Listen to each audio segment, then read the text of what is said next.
What's up, y'all? This Lil WB of SlabOgsTV back at it again. Another Slab History 101. Today I'm gonna talk about an infamous neighborhood. You know what I'm saying? When it comes to the slab game, we're gonna talk about Hiram Clarke. You know what I'm saying? It's a lot of debate, not between like the entire slab community or the new era. You know what I'm saying? But really kind of like the old heads, you know, from the South Side, South Park, Third Ward, Hiram Clarke, Mo City. It's kind of a debate, you know what I'm saying, with a lot of the OGs were whether the slab start, whether it was South Park and Hiram Clarke, you know. It's a lot of people that kind of, I mean, just from doing my interviews alone, I get a lot of OGs, or I talk to a lot of OGs that kind of came from the, you know, the beginning stages of this, like the 80s of when it come to the slab, and they pretty much tell me like the full story. You know what I'm saying? I know JC told me one time when I did his interview, pretty much that the slab started in the Hiram Clarke. He was out there, you know, he might have been like 12, 13, 14 years old. You know what I'm saying? And he probably in his late 50s right now, but he told me a story that basically he was there the day when the dude named him Elbows. I think his name was Randy Arnold, if I'm not mistaken. But yeah, he kind of just, I guess, told me the story that just, man, he was out there one day, him, his brothers, his older brothers rode slab, and Smitty was out there, and a lot of OGs from Hiram Clarke was out there one day when the guy Randy Arnold pulled up, you know what I'm saying, on elbows and had his arms sticking out the window and was kind of like, hey, yeah, these elbows, ain't nobody got these right here, you know what I'm saying? So that was kind of, I guess you could say, just from my knowledge and talking to a lot of the OGs, that's kind of the start of the slab, you know what I'm saying? So I think with SlabOgsTV, what I'm trying to do with this channel really just kind of get to the bottom of how did the slab start? How did we get to this point in the slab, you know what I'm saying? And anytime I talk to some OGs, you know what I'm saying, the furthest back I can go, the furthest history I can dig up is from the 80s, you know what I'm saying? So you got to look at how Hiram Clarke was during these times, early 80s. A lot of OGs will tell me, like, during the early 80s, mid 80s, Hiram Clarke really wasn't a, how can I say it? It was a neighborhood that had, you know, some parents that might have been in the house, some parents with some jobs, you know what I'm saying? But, you know, as we know over time, you know what I'm saying, because of the crack era, you know, the 80s, the 90s, you know, a lot of these neighborhoods that we know and we loved and a lot of us grew up in, it kind of got, you know, I guess, just hit like a bomb, you know what I'm saying? A bomb hit the neighborhood, you know what I'm saying? So I guess we could start at, you know, Randy Arnold pulling up on the elbows. And this is in the 80s, the early 80s, you know what I'm saying? This is when you didn't have candy paint. You didn't have a fifth wheel. You didn't have your insides done. One thing I always like to say is, you know, we all know that the elbows, the swingers, originally came off Cadillac Eldorados, Oldsmobile Tornadoes, and I think they say some Jags too had them at one point in time. But yeah, they came off those wheels. I mean, they came off those cars, and at a particular point in time, you know, when a lot of people always tell me that when they first saw the wheels, I'm talking about people telling me this, people who are from that first generation of riding slab, a lot of people would tell me that basically, I mean, the first time they saw those wheels would be on white people cars, you know what I'm saying? And we already know how the elbows, the swingers kind of got into fruition to where, like, back in the day, if you ain't have them, this is how you got them, you know what I'm saying? So I ain't got to go into detail about that, you know what I'm saying? But I mean, you know, they got them wheels off them cars and Cadillacs, them Tornadoes, some of them Jags, you know what I'm saying? And they put them on their cars, and they cars during that era was Hollywood, anything with a Hollywood top, you know what I'm saying? So we talking 77 Regals, 77 Cutlass, I'm trying to think what else.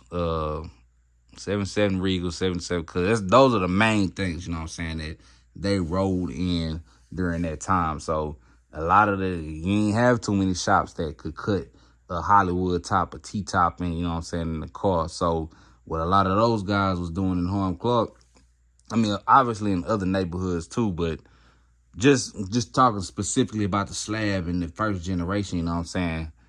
I mean, those guys was the ones that was in their front yard with a saw, you know what I'm saying? A hammer, cutting Hollywood tops, cutting T-tops in their cars, you know what I'm saying? So that's when they started to be like, okay, we're going to put these wheels on these cars with these Hollywood tops, these T-tops. We're going to come through.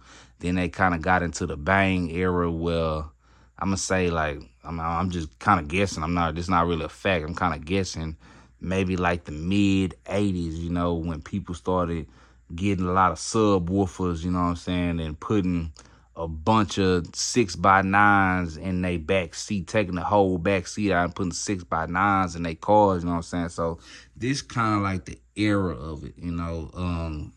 So that's how Hiram Clarke kind of came to the Slab, you know. And then, like always, like we did on the past Slab History 101, South Park, MLK. MLK was always, you know, even since the 70s, the mid to late 70s, a drag strip, I guess you could say. Like it would be pretty much like a Crenshaw Boulevard in Los Angeles and Compton, you know what I'm saying? That's kind of how MLK was in Houston, even dating all the way back to the 70s, you know what I'm saying? So if y'all want to check that video out, go back to the past Slab History 101 where I talk about the history of MLK and South Park, you know, and how it kind of came to be. But so you had these, you know, I wouldn't even call them block parties. Just every Sunday we just gonna cruise down here. You're gonna have people barbecuing, chilling, but you know, it's people from this neighborhood in South Park, and really all around they kind of came, you know what I'm saying, and heard like, okay, they do this over here. They be chilling over here. They throw little mini block parties over here on MLK. So you had a lot of guys from Hiram Clarke coming through. You know what I'm saying? So I guess that's kind of where the hangout spot was for the Slab. You had a lot of hustlers in the 80s, you know.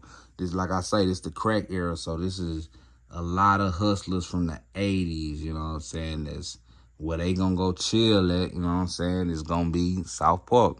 Like I read an article. It was a dude that used to be a Houston police chief way back in the day, like 30, 40 years ago, that would basically say that when crack hit Houston, it hit South Park really hard, you know what I'm saying? And basically South Park pretty much cannibalized itself, you know? So South Park probably really was like the, you know, like the main place where a lot of these, you know, D-boys pretty much hung out. So that's where you got your Smitties, you know what I'm saying? You know, all those people coming through in South Park and in Hiram Clarke, you know what I'm saying? Like, I mean, we already did the Slab History 101 when we talked about how Smitty is originally from Hiram Clarke, and I'm not going to say the pioneer of the Slab, but like I always say, he was one of those dudes that pretty much was the first entity of like a Slab nigga, you know what I'm saying? So for my younger crowd, you know what I'm saying, think of like Pooh Bell right now, you know what I'm saying? Think of Liberty Road Papa right now, you know? Lonnie Ray, Clyde, he was that in the 80s, and he was pretty much the first one to where it was like the face of the Slab, you know what I'm saying? So, you know, he kind of put the Slab down, you know what I'm saying, in the early days, 83, 84, 85, and brought it to South Park. But originally, he was from, you know what I'm saying, Hiram Clarke. So, really, I would pretty much say that Hiram Clarke, I mean, I could imagine, you know what I'm saying, being the pioneers of the Slab, you know, they pretty much set the rules when it came to riding the Slab. You had people like, you know, a little bit later on down the line, like probably late 80s and early 90s, you had people like Mexican Joe. Mexican Joe was a person that pretty much is like one of the all-time greats that you always hear about, just simply off one car, you know what I'm saying? Putting a car together that had 80, I mean not 80, about 8 swangers on there, 7 swangers on there, you know what I'm saying, on his car. And this is during the time when getting one pair, you know what I'm saying, was rare. I'm not going to say high price because I talk to a lot of OGs and they pretty much say that, man, the swangers back then, a lot of people always say that they was $10,000, but I talk to OGs that bought them swangers back in the day, and they'd be like, "Nah, the most we might have paid was $4,000, and that's $4,000 for a glass set." You know what I'm saying? It did get to a point to where you had some people buying swangers for $10,000, but that was later on down the line to where it's like, okay, it started in '84. We in 97, you know what I'm saying? So we already know what the slab is. We know about the elbows. We know about the swingers, you know what I'm saying? We know we got to have a grill on there, a fifth on there. We got to be riding fours. That's when it kind of came into, okay, we're going to be on, you know what I'm saying? We're going to be on fours. You know, they $10,000. I want a glass set. I don't want nothing clacking, you know? So for Mexican Joe, you know what I'm saying, to have, man, I can't even remember. I think it was, if I ain't mistaken, I think it was, no, it was 7. It was 7, I think. Don't quote me on it, you know what I'm saying, because I'm not really looking at the picture right now, but he had more than 4, you know what I'm saying, swangers on his car. That alone just shows, you know what I'm saying, how much of a top dog he was during this era. I mean, you'll hear dudes, I mean, I heard some people from Hiram Clarke basically say that boys was like pretty much mad when he was cutting them foes back in the day in his backyard or in somebody's backyard, and he was cutting them, you know what I'm saying, to put them on his car. And boys was like mad because they was like, dang, like, we could ride 4 on the floor right now and you cutting them up, you know what I'm saying? So that just kind of shows the trend setting that Hiram Clarke always had back in the day. Like I say, 80s, T-tops, Hollywoods, French antennas, no back seat, nothing but 6x9s, by 46x9s in the back deck, you know what I'm saying? So them boys really, you know what I'm saying, them boys really pretty much showed you the blueprint for the slab, you know what I'm saying? And then, I mean, I wouldn't necessarily say that the orange line from Hiram Clarke was like the first line, but because, you know, you always hear about the red. You know, red was kind of like the first candy that people started to really see. But, you know, you had, at this time, too, you had the orange line from Hiram Clarke. I cannot think of their names that rode in it. And I did so many interviews in Hiram Clarke, but I can't remember the name that, I know one of them was Aubrey. Dang, I can't remember. I got a brain fart right now, y'all. If y'all know the name, you know what I'm saying, put it in the description box below. Put it in the comments box below. But, you know, you had a lot of people from Hiram Clarke, you know what I'm saying, with the orange Fleetwood, the orange Lincoln. I think it was a Rivet that they had back in the day. You had a lot of people, you know what I'm saying, riding in the orange line in Hiram Clarke, you know what I'm saying. That was one of the hardest lines during that time, and they had a lot of knock on their cars. If I'm not mistaken, Don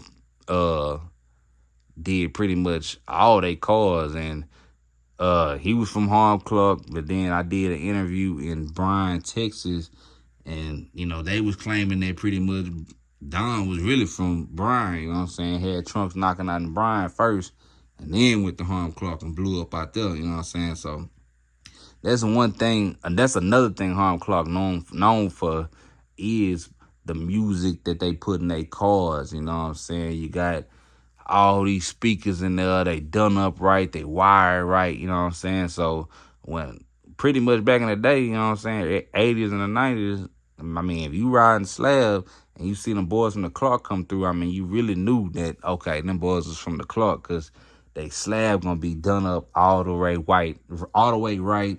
It's gonna be T-tops in there. It's gonna be a clean Fleetwood. It's gonna be a clean L-Dog.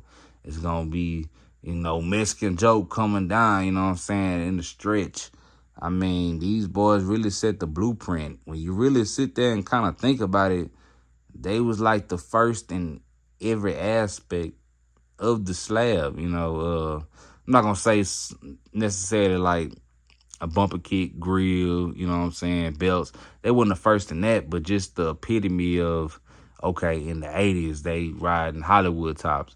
Then later on in the 80s, they gonna ride no back seat, bunch of 6x9s. Then they come through with the trunk knocking, you know what I'm saying? So Hiram Clarke really is one of those trendsetters. And then you had, later on down in the 90s and early 2000s, you had people like Walsness coming through, JC. JC is pretty much, I mean, I guess if somebody was to ask me who was the slab king, you know what I'm saying, I would really give it to JC, because I mean, for one, he's from the neighborhood where it started at.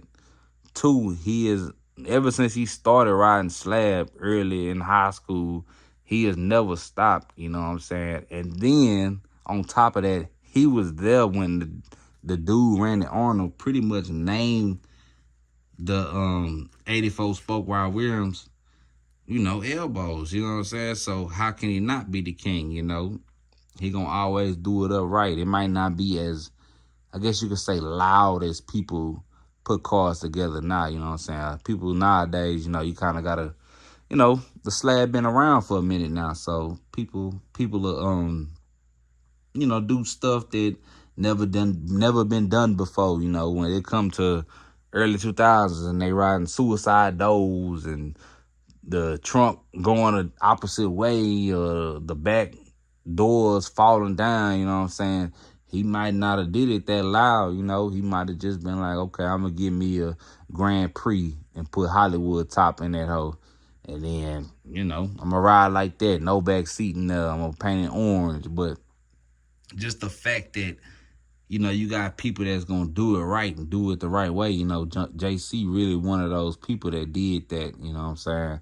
And like I say, riding from the early 80s, mid 80s, all the way until now. I mean, I went to his house one time and that boy really had I couldn't really see through the gate where he had all the rest of his cars. So if you ever been to JC house, you already know, he got like he sit on a little bit of land, you know what I'm saying? So off to the side of his land, it's a gate around it, and it's all his cars is over there. And I mean, I peeked through the door. He didn't want to open the door for me. He didn't want to open the gate for me, you know what I'm saying? But I peeked through the gate and I could see like 4-5 stretches, you know what I'm saying? Other cars, Fleetwoods, you know what I'm saying?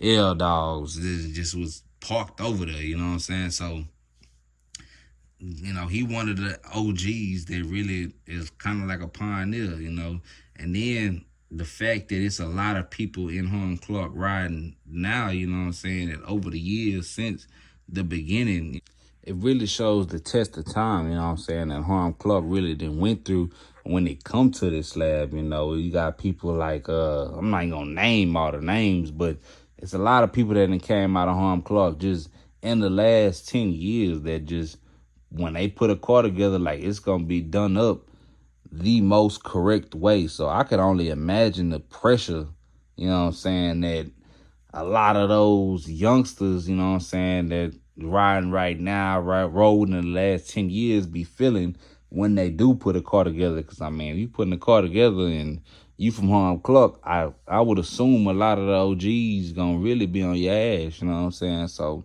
man, shout out to the boys that's riding slab right now, from Hiram Clarke. A lot of the OGs that rode back then, I mean, it's a lot of OGs that rode slab back then from Hiram Clarke that's still riding slab. That's kind of one of the most crazy things I kind of, be kind of thinking about, because a lot of the OGs from back then, a lot of them still got slabs. A lot of them, and when they got slabs that's true to the game. There's a lot of Hollywood tops out there. There's a lot of T-tops out there, MCs. I know Shag Dog got a MC that he had a couple years back, Chris, he put one of the most ultimate L Dogs together back in the day, probably like 5 years ago, 8 years ago, you know what I'm saying? He put one of the most ultimate L Dogs together, you know what I'm saying? So, man, shout out to them boys from Hiram Clarke, That's one of the most important neighborhoods when it comes to this slab, that pioneered the game, So a lot of people don't give them a lot of credit. Like I say, it's a lot of debate. who started the slab, where did it start at, what was most important.